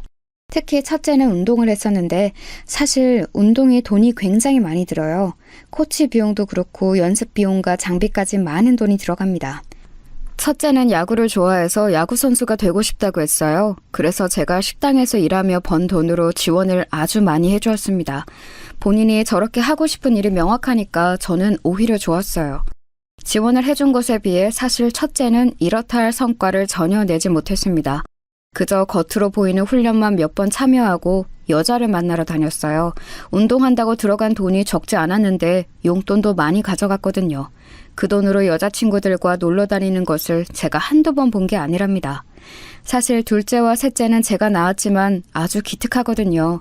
특히 셋째는 공부를 잘해서 장학금을 받으며 학교에 다닐 정도였습니다. 남들은 보통 첫째가 제일 잘났다는데 우리 집은 정확히 반대였어요. 첫째는 사실 사고도 많이 치고 돌아다녔습니다. 운동한다는 이유로 싸움도 많이 했어요. 제가 아이들 학교에 선생님의 부름을 받고 달려갔던 것은 첫째 때가 유일하거든요. 어머니, 재열이가 운동하는 것은 알겠는데 너무 위화감을 조성합니다. 야구 방망이를 들고 다니면서 친구들을 위협해요. 제가 그러지 말라고 했는데 무슨 일이 생기면 본인의 돈으로 해결한다는 말까지 하더라고요. 집에서 각별히 지도해 주세요. 장남의 담임 선생님의 말씀을 듣고 저는 어이가 없었습니다. 제가 그렇게 고생해서 확장한 식당의 돈이 장남의 합의금으로 쓰게 되는 것은 말이 되지 않잖아요. 특히 중간에 엄마 같던 시어머니가 돌아가시고 정말 많이 힘들었거든요. 그걸 옆에서 봤으면서 장남이 저렇게 말했다니 너무 속상했습니다. 집에 와서 첫째 아들에게 저런 말을 했냐고 물어봤더니 아니라고 하더라고요. 장남의 이런 행동은 심지어 성인이 되고 나서도 지속되었어요. 장남을 보면 마치 우리 아버지를 보는 기분이 들었습니다. 여기저기 시비를 걸고 싸움판에 휘말리는 모습을 보며 얼마나 속이 상했는지 몰라요. 남편이 겨우 정신 차렸더니 이제는 큰아들이 제 속을 썩이기 시작했죠. 군대를 다녀오고 큰아들은 본격적으로 사고를 치며 돌아다녔습니다. 야구 선수가 되겠다면서 야구 방망이를 들고 다녔는데 저도 모르는 사이 깡패 집단에 들어갔더라고요. 집에 잘 들어오지도 않았는데 간만에 아들을 보면 볼 때마다 문신이 늘어나 있었습니다. 양팔과 등짝에 무시무시한 용 그림이 있었어요. 야, 이재열, 너 등짝에 그건 뭐야? 너 야구 선수가 되겠다고 하더니 지금은 뭔 깡패야? 제발 정신 좀 차려라, 어? 동생들은 공부해서 대학 가는데 너만 이게 뭐야? 너한테 이제 엄마도 지원 못 해줘. 알겠어? 엄마 너무 서운하네. 나한테 어떻게 이래? 나 정신 차리고 살 테니까 그럼 가게 하나만 열어줘요. 술집 하나만 열어주면 쥐 죽은 듯이 살게. 어? 제발. 나 각서도 쓸게. 보다못한 제가 이제 지원을 못 해준다고 하자 장남은 오히려 가게를 열어달라고 했습니다. 본인의 인맥으로 술 장사를 하면 반드시 대박이 날 거라고 하더라고요.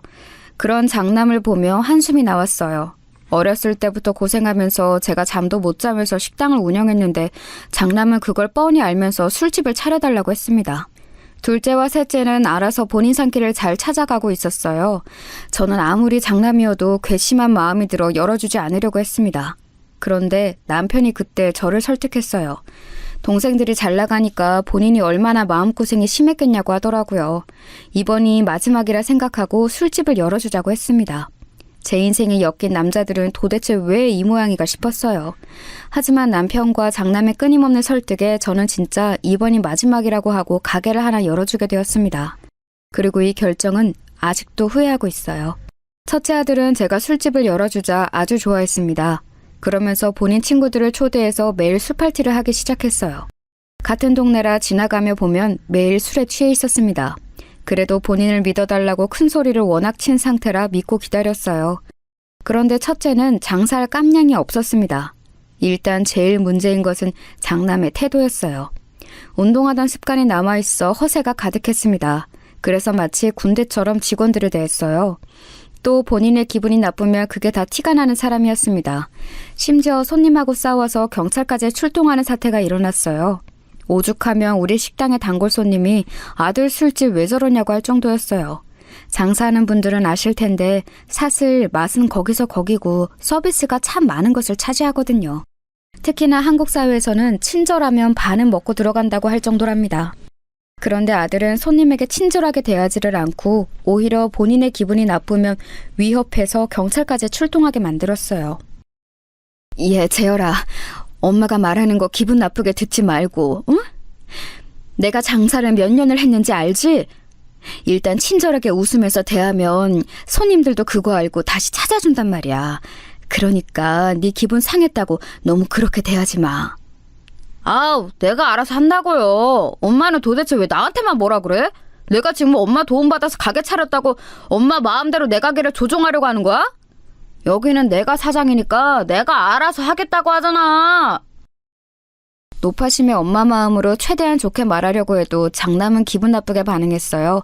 심지어 장남이 조폭 집단에 들어가서 그 조폭들이 가게에 오니까 손님들은 무섭다고 오지 않았습니다. 조폭들끼리 술집에서 노는 모습을 보면 일반인들은 당연히 무서움을 느끼잖아요. 제가 그걸 말했더니 자기를 가만히 두라고 소리를 지르는 모습에 저는 아들이지만 정이 떨어졌어요.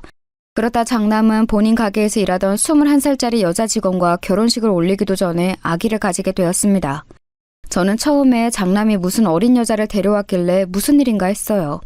임신했다고 이 여자와 결혼한다는데 할 말이 없었습니다. 그 어린애는 머리도 노랗게 염색하고 딱 봐도 질이 좋지 않았어요. 친정 부모님도 안 계셔서 18살 때 가출했다고 하더라고요. 도대체 장남이 왜 저렇게 된 건지 저는 알 수가 없었습니다. 제가 비록 일하느라 바빠서 아이들에게 정성을 쏟지는 못했던 것은 맞아요. 하지만 우리 세대에는 다 그러고 살았고 똑같이 자랐는데 둘째와 셋째는 멀쩡했거든요.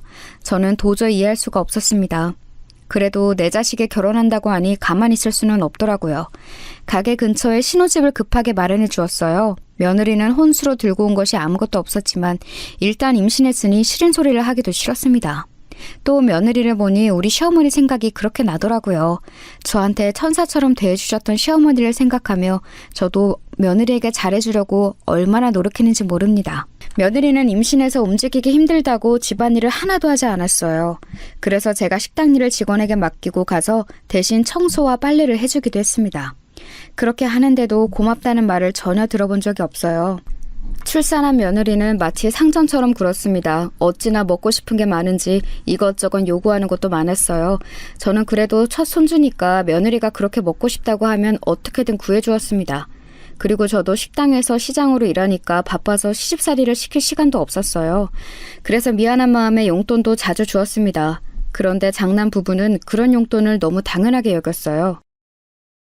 어머니, 이제 우리 성현이 돌이잖아요. 먹는 양도 늘어났는데 용돈도 늘어나야 하는 거 아닌가요? 요즘 애아빠 가게가 잘 되는 것도 아니라 먹고 사는 게 너무 힘들어요. 어머님이 많이 도와주셔야 우리가 아무 탈 없이 살아요. 며느리나 제 얼굴을 보면 대놓고 돈을 요구했어요. 처음에는 그래도 장남이 결혼하고 남들과 싸워서 경찰서에 가지는 않아 그것만으로도 다행이라 많이 챙겨주었습니다. 그런데 저도 사람인지라 당연하게 제 돈을 자기들처럼 사용하는 모습에 서운하기 시작했어요. 제가 부잣집에서 태어난 것도 아니고 부잣집으로 시집온 것도 아니잖아요. 고생이란 고생은 다 하고 살았는데 그렇게 모은 돈을 아무 노력도 하지 않고 쓰는 것이 아니꼬였습니다. 아무리 부모 마음이 자식들에게 다 해주고 싶어도 이건 아니었어요. 저는 인간 대 인간으로 본인의 인생은 본인이 책임져야 한다고 생각합니다. 그런 점에서 둘째와 셋째는 아주 기특했어요. 공부로 장학생으로 들어가서 제가 따로 용돈을 주지 않아도 알아서 잘 먹고 잘 살았거든요. 반면 장남 부부는 어째 날이 갈수록 요구하는 조건이 늘어났습니다. 심지어 며느리는 아기를 키우는 게 힘들다고 어찌나 징징댔는지 몰라요. 이제 막 걷기 시작한 돌쟁이 손주를 우리 가게에 데려와서 맡기고 자기는 놀러 다녔습니다. 아우, 사장님, 내가 사장님 며느리니까 아무 말 안 하고 있었는데 저거는 너무 심하지 않아요? 사람이 양심이 어디 있는 거야? 큰애들도 보면 너무해요. 사장님이 그렇게 돈 들여서 가게 차려줬으면 고맙다고 해야지. 매번 와서 죽는 소리야. 내 팔자가 이런가 봐. 나도 큰애들만 보면 속이 갑갑해. 그래도 결혼하더니 적어도 패싸움은 안 하잖아. 쟤 야구한다고 지원해준 돈이 얼마인지 알아? 그 돈만 생각하면 내가 속이 터져. 실제로 큰아들은 야구는 무슨 술집이나 제대로 운영하길 바랐습니다. 제 바람과 달리 술집은 파리가 날릴 지경이었어요. 유명해져서 다른 지역에서 먹으러 오는 우리 식당과 달리 아들의 가게는 손님이 아예 없었습니다. 그도 그럴 것이 매번 본인 족복 친구들을 불러 술판을 벌이는데 누가 가고 싶겠어요. 어느새 장남 부부를 생각하면 저는 머리가 아팠습니다. 심지어 자꾸 손주를 식당에 맡기고 놀러 다니는 며느리는 어쩌다 손주가 다치니까 저에게 대놓고 불만을 표출했어요. 아기를 키워보신 분들은 아실 텐데 정말 몇 초 사이에 사라지고 사고치는 것이 아기잖아요. 안 그래도 식당에는 위험한 도구가 많아서 제가 불안했거든요. 며느리에게 아기를 맡기고 가지 말라고 해도 들은 척도 하지 않았습니다. 제가 봐주지 않으면 손주를 집에 방치하거나 장남 가게에 맡겨놓고 놀러 다녔어요. 차마 그래도 제 첫 손주를 조폭들 사이에서 술 마시는데 앉혀놓을 수는 없어 데리고 있었거든요. 그런데 언제 한 번은 손주가 식당에서 뛰어다니다가 넘어졌어요. 그러면서 얼굴에 큰 상처가 났습니다. 저도 당연히 너무 놀라서 그대로 아이를 업고 병원으로 달려갔어요. 응급처치를 하고 의사 말을 들었더니 다행히 평생 가는 상처는 아니라고 하더라고요. 아이들은 재생 능력이 좋아 금방 회복될 수 있으니 기다리라고 했죠. 그때 장남은 심지어 집에서 자고 있었습니다. 저녁에 며느리가 가게에 왔길래 낮에 있었던 일을 말해주었더니 그때부터 저에게 불같이 화를 내기 시작했어요. 어머니는 도대체 아이를 어떻게 봤길래 그러냐고 섭섭하다고 가게가 떠나가라 소리를 질렀답니다. 심지어 손님들이 다 쳐다보는데도 전혀 신경 쓰지 않았어요. 일단 가게니까 저도 미안하다고 달랬는데 그날 그게 얼마나 서운했는지 모릅니다. 저라고 우리 손주를 다치게 하고 싶지는 않았거든요. 가게에서 일하던 직원들도 며느리가 돌아버렸다고 저를 위로했습니다. 그런데 더 서운했던 것은 바로 장남의 태도였어요. 아, 엄마, 아기가 뛰어다니면 안 다치게 엄마가 노력해야지. 이러면 어떡해? 아내가 집에 와서 밤에 잠도 못 자고 계속 울었어. 나는 엄마가 잘 봐줄 거라 생각했는데 서운하네. 일부러 이러는 거야? 뭐? 넌 무슨 말을 그렇게 하니? 내가 식당 운영하면서 안 그래도 바빠 죽겠는데 네 자식 돌보느라 얼마나 고생인지 알아? 네 아빠는 손주 데리고 놀다가 발목이 삐었어. 그것도 모르고 너희는 너희가 만든 자식을 돌보지도 않잖아. 엄마가 아예 안 봐주면 우리는 어떻게 살라고 그러는 거야? 그럼 내 가게는 어떡해? 술집에 아기를 데리고 장사하면 엄마가 그것도 싫다며. 내가 이래도 싫고 저래도 싫고 엄마는 나한테 왜 그래? 아이고 인간아, 정신 좀 차려라. 너희 동생들은 멀쩡하게 공부하고 사회생활하고 결혼해서 사는데 너는 왜 이 모양이야? 그리고 엄마한테 아기 다쳤다고 뭐라 할 거면 아예 데리고 오지 마. 이 사건으로 저는 장남 부부에게 실망했습니다. 힘들게 고생이란 고생은 다 하면서 키웠더니 저렇게 나오는 게 너무 괘씸했어요. 특히 장남에게는 서운한 마음이 가득했습니다. 이런 상황에서 제가 아예 장남 부부와 인연 자체를 끊게 되는 계기가 발생했어요. 그건 바로 장남이 저 사태에서 제대로 된 사과도 하지 않고 한 행동이 있었습니다. 유명한 우리 식당과 달리 본인의 가게는 손님이 없어 파리가 날렸잖아요. 그래서 장남은 우리 식당에서 밥을 먹고 나온 손님들에게 자기 술집으로 오라고 꼬드겼어요. 생전 도와주러 오지도 않더니 본인 가게로 손님을 데려가려고 앞에 서 있는 모습을 보고 저랑 남편은 할 말을 잃었습니다. 심지어 우리 가게 손님들을 데려갔으면 서비스라도 챙겨줘야 하는데 억지로 술을 강매까지 했습니다. 그 과정에서 손님들은 당연히 기분이 나빠서 또 경찰을 부르게 되는 사건이 자주 발생했어요. 그게 소문이 나서 아들 가게는 물론이고 우리 가게의 손님까지 잃게 될까 두려웠습니다. 실제로 단골들이 아들을 보면 아예 우리 가게를 지나쳐서 들어오지 않는 모습을 몇 번이나 목격했거든요. 그래서 제가 그런 식으로 하지 말라고 했더니 아들은 그게 그렇게 섭섭했는지 큰 소리로 화를 내기 시작했습니다. 본인이 그래도 엄마의 첫째 자식인데 어떻게 그럴 수가 있냐며 바락바락 소리를 질렀어요. 남편이 그런 아들을 말리자 아빠도 똑같다며 행패를 부리기 시작했습니다. 그래도 아닌 건 아니라 저는 제발 정신 차리라고 똑같이 대응했어요. 그랬더니 아들이 어떤 행동을 했는지 아세요? 다 필요 없어. 다 필요 없다고. 맨날 재민이 재훈이만 챙기고 엄마는 장남인 나는 챙기지도 않고 다 죽어. 그냥 나는 몰라. 죽을 거야. 야 인간아, 지금 뭐 하는 거야? 왜 우리 가게 그릇을 던져? 여보, 빨리 경찰 불러. 이놈아, 도대체 뭐가 그리 불만이라 이러는 거야? 엄마 속 터지게. 아들은 본인의 뜻대로 되지 않자 갑자기 우리 가게에 있는 기물을 파손하기 시작했어요. 경찰을 불렀는데 첫째 아들 때문에 경찰 얼굴을 하도 많이 봐서 민망했습니다. 경찰들도 우리 아들을 보더니 고개를 절레절레 젓기 시작했어요. 그날은 장사할 마음이 도저히 들지 않아 문을 빨리 닫았습니다. 불 꺼진 가게에서 남편과 둘이 아들이 던진 그릇을 주우며 생각했습니다. 아무리 자식이어도 본인 자식까지 낳은 자식을 책임질 필요는 없었어요. 그것도 힘들게 키워놨더니 저러는 게 오히려 괘씸했습니다. 얄미운 며느리는 말할 것도 없고요. 이제는 손주 얼굴도 보기 싫더라고요. 그렇게 예뻐해도 돌아오는 것은 아무것도 없으니 허탈했습니다. 그날 남편과 많은 얘기 끝에 결국 결정을 내리게 되었습니다. 사실 아들 가게의 부동산 이름은 저로 되어 있었어요. 제가 모든 돈을 냈으니 당연한 결과였죠. 아침이 되자 바로 부동산에 가서 가게를 내놓았습니다. 그 소식을 듣고 아들은 당연히 우리 가게로 찾아왔어요. 또 바락바락 성질을 내며 엄마가 어떻게 자기한테 그러냐고 드러눕기 시작했습니다. 하지만 눈 하나 깜짝하지 않았어요. 오히려 이제 네 인생은 네가 알아서 살라고 했습니다.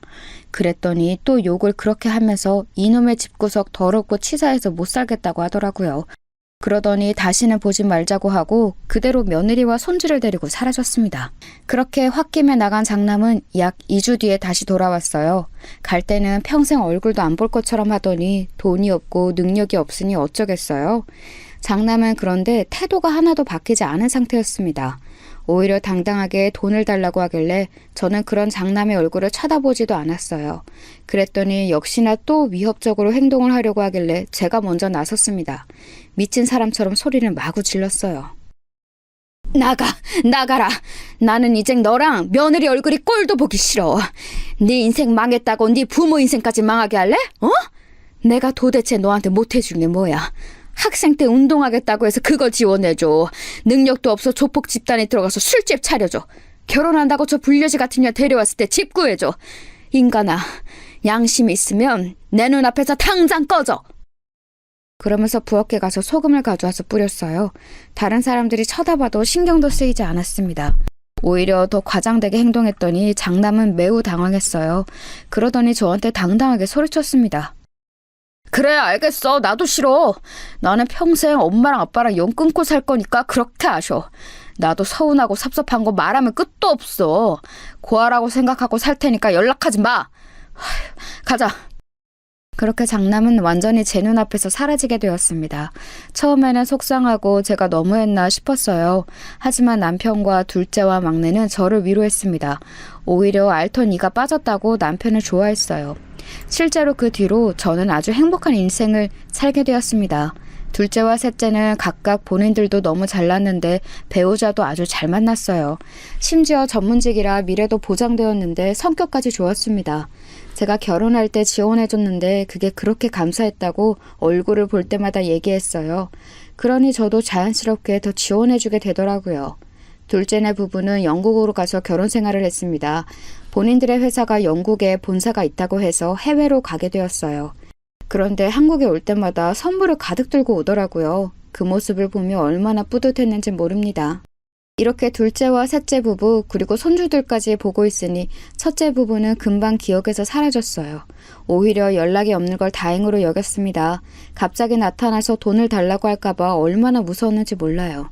첫째가 우리와 연락을 끊고 우리 가족에게 좋은 일이 많이 일어났습니다. 식당은 매출이 자꾸 늘어나서 2호점과 3호점까지 생겼어요. 자식들이 각자 잘 사니까 시동생들에게 2호점과 3호점을 내게 해주었습니다. 어차피 시어머니 도움으로 제가 잘 살게 된 거라 평생 갚으려 살려고 했죠. 가족들과 사이도 날이 갈수록 좋아졌어요. 막 결혼했을 때는 너무 가난해서 다리도 못 펴고 잤다고 했잖아요. 그런 우리가 어느새 이렇게 식당도 매출이 좋고 다들 행복하게 사니 얼마나 다행이었는지 모릅니다. 그런 상황에서 저는 환갑이 지나 65세가 되었을 때 식당 일에서 물러나게 되었어요. 평생 일했더니 몸이 여기저기 아프더라고요. 남편도 안 아픈 곳이 한 군데도 없었습니다. 남편은 다행히 어머니가 돌아가시고 완전히 정신을 차렸어요. 그 뒤로는 사고도 전혀 치지 않고 저를 도와 열심히 살았답니다. 그래서 그 뒤로는 저도 남편을 많이 의지하며 살았어요. 식당은 막내 시동생에게 물려주었습니다. 막내가 어릴 때 많이 아팠다고 했잖아요. 그래도 심성이 어찌나 착한지 매번 저에게 고맙고 미안하다는 말을 달고 살았어요. 시어머니와 유독 얼굴이 많이 닮아 저도 애착이 갔거든요. 막내 시동생에게 식당을 물려주고 뿌듯한 마음으로 그동안 모은 돈으로 남편과 여행하며 살고 있었습니다. 영국에 있는 둘째 부부도 보러 가고 유럽 여행도 다녔어요. 물론 나이가 들어 움직이는 것이 힘들었지만 가난했던 과거를 생각하면 지나가도 벌떡 일어나게 되더라고요. 좋은 풍경을 보며 저는 우리 부모는 생각도 나지 않았는데 돌아가신 시어머니가 그렇게 생각났습니다. 만약 살아계셨다면 제가 어떻게든 데리고 좋은 곳을 보여주려고 애썼을 거예요. 남편과 둘이 조용한 곳에 가서 우리가 살았던 인생을 얘기하며 서로 웃고 울었습니다. 시어머니 얘기를 하면 그렇게 눈물이 나왔는데 이상하게 남편이 있으면 위로가 되었어요. 이렇게 은퇴하고 남편과 열심히 둘째와 셋째 부부를 보러 다니며 여행을 하고 있던 어느 날이었습니다. 그때 제 나이가 칠순잔치를 바로 직전에 두고 있었어요. 그날은 셋째 부부가 우리 집에 오기로 한 날이었습니다. 그래서 남편하고 시장에 가서 애들 먹일 갈비를 포장해서 왔는데 누가 우리 집 앞에 있더라고요. 누구지 싶어서 봤는데 저는 눈이 마주치게 소스라치게 놀라게 되었습니다. 너무 놀라서 들고 있던 갈비도 땅에 떨어뜨릴 정도였어요. 엄마, 아빠 잘 지냈어요? 나야 재열이, 나 잊은 거 아니지? 내가 성공해서 찾아오려고 엄마랑 아빠가 보고 싶어도 얼마나 참았는지 알아? 나 이제 사장님이야. 우리 집 앞에 당당하게 서 있던 사람은 바로 장남이었어요.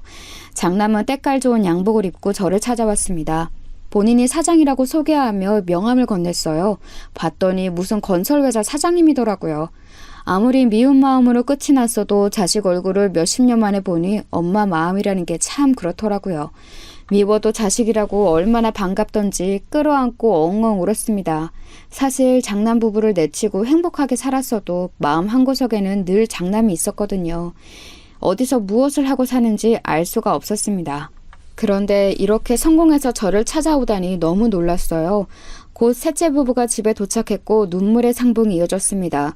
그동안 어떻게 살았냐고 했더니 무작정 공사장에 가서 일하기 시작했다고 하더라고요.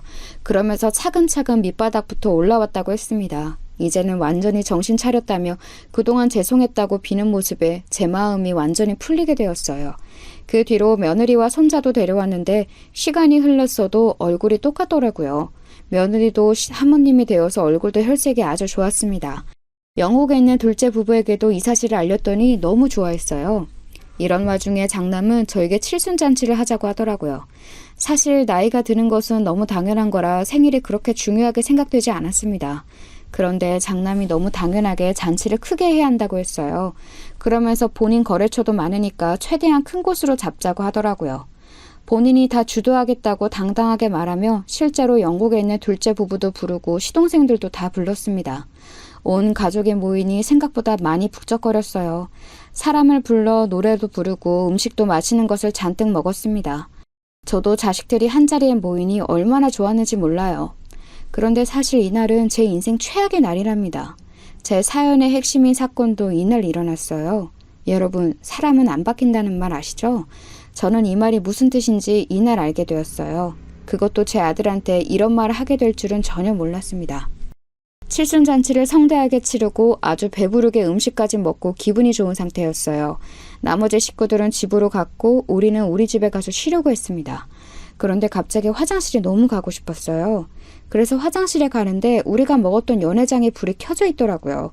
분명히 불을 끄고 나왔는데 이상하다 싶었어요. 더 놀랐던 것은 그 안에서 며느리의 목소리가 들렸다는 점이었습니다. 분명히 며느리가 급한 일이 있다고 식이 끝나자마자 바로 나갔거든요. 나간 며느리가 왜 연회장 안에 있는지 궁금해서 다가갔더니 저는 믿을 수 없는 대화를 바로 앞에서 듣게 되었어요.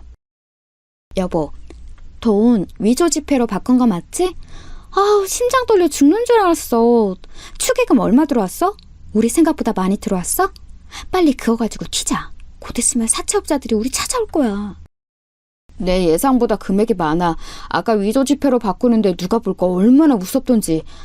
빨리 저 노인네 버리고 이제 튀자. 당신 아까 집에 가서 금덩어리 가져온 거 맞지? 그건 차에 있어? 일단 튀고 엄마가 나 돈 준다고 했으니까 그것만 받고 완전하게 잠수 타자. 글쎄 장남 부부가 축의금을 바꿔치기 한 거였어요. 심지어 며느리가 중간에 우리 집에 가서 금을 챙겼다는 것까지 듣고 저는 피가 식는 기분이 들었습니다. 대화를 들어보니 장남은 건설회사 사장님이 전혀 아니었어요. 오히려 빚을 억대로 낸 상태였습니다. 그런 기가 막힌 대화를 듣는 도중 제가 내려오지 않으니 식구들이 연회장으로 올랐어요. 장남 부부가 문을 열고 나오니 우리가 다 그 인간들을 쳐다보고 있었습니다. 장남과 며느리는 심하게 당황한 눈치였어요. 그러더니 돈을 들고 도망가기 시작했습니다. 그런 장남을 둘째와 셋째가 나서서 잡았어요. 야 이것들아, 너희가 그러고도 인간이야? 사람이 안 바뀐다고 하는데 역시나 그럴 줄 알았어. 뭐 사장님? 사장님은 무슨, 너희 사채업자가 찾아온다고 했지?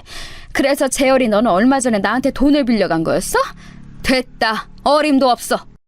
사실 얼마 전에 장남이 저에게 은밀하게 부탁했던 것도 있었어요. 사업 자금이 필요하다고 2억을 달라고 했었거든요.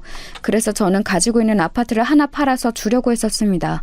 그걸 장남에게 다 말했고 서류 정리만 남은 상태였어요. 그것도 모자라서 제 칠순잔치에 돈까지 가져가려고 하다니 너무 기가 막혔어요. 당연히 2억은 없던 일로 되었고 장남 부부에게 제 축의금도 가져왔습니다. 며느리의 차로간이 정말 금덩어리가 몇 개는 있더라고요. 그 모습을 보고 남편이 무척이나 화를 내며 다시는 우리를 찾아오지 말라고 했습니다. 그러면서 저는 더 기막힌 얘기를 들었어요. 엄마 몰래 나한테 돈 달라고 사정해서 내가 1억을 마련했더니 다 이런 속셈이었어? 어림도 없다. 그렇게 부모가 돈으로 보여? 빌려주기로 했던 거 다 취소야. 내가 이럴 줄 알고 아직 도장을 안 찍었어. 알고 봤더니 남편에게도 장남은 돈을 빌렸더라고요. 오랜만에 나타난 이유는 바로 본인의 빚을 탕감하려고 했던 거였습니다. 장남과 며느리는 이렇게 완전히 우리 가족에게 버림받게 되었어요. 둘째에게 듣기로는 사채업자에게 쫓기고 있다는데 제 알바가 아닙니다. 여기까지가 제가 준비한 사연인데 재밌게 들으셨나요? 이 사건이 일어나고 한동안 너무 힘들었는데 지금은 완전히 괜찮아졌어요. 이제는 편안한 상태가 되었답니다. 제 사연 들어주셔서 감사합니다. 남편과 둘째, 셋째 부부와 저는 남은 인생 행복하게 살도록 할게요.